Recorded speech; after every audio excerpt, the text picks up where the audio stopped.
use the TarsoPro with good technique. First of all, to use the unit, you'll need to take your shoe and your sock off to get a great grip on the unit. Okay, once you have the shoe off, lay it down on the ground. Your first part is to go foot in through the large loop. Okay, and then you place your foot on the board and wiggle it forward.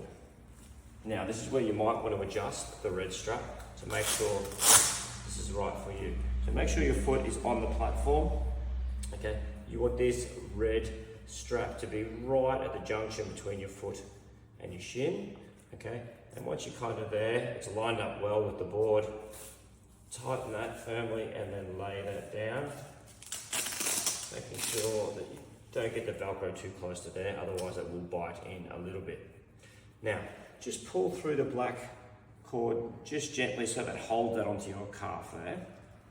Okay, you just don't want it too low, otherwise the straps are going to get in the way of each other. So just slightly above, such that when your knee comes over your toe, that is about perpendicular to your shin. Okay, so always step over the board, step forward with this leg. That gets you into more dorsiflexion, which is exactly where you want to be, right at your limit to your dorsiflexion. Okay, so first portion is knee over toe as far as you can, so sink into as much range as you have. Your heel can come up a little bit off the board, that is okay, but knee must be as far over your toe as you can.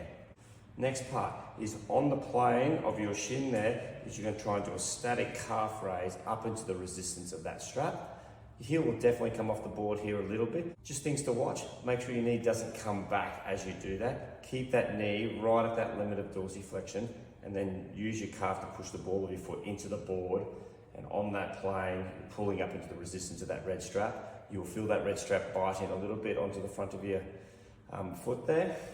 The next portion is where we can then gently give a little tug on the black strap to kind of pull our tibia up over our foot.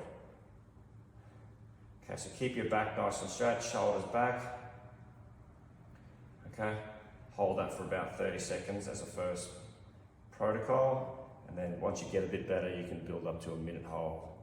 I would start with 3 reps of this first and then building up to 5 as your ankle tolerates it. Just one little tip, if as you feel like your ankle's starting to give, sink into that range a little bit more and chase that dorsiflexion range as much as possible. And that's it.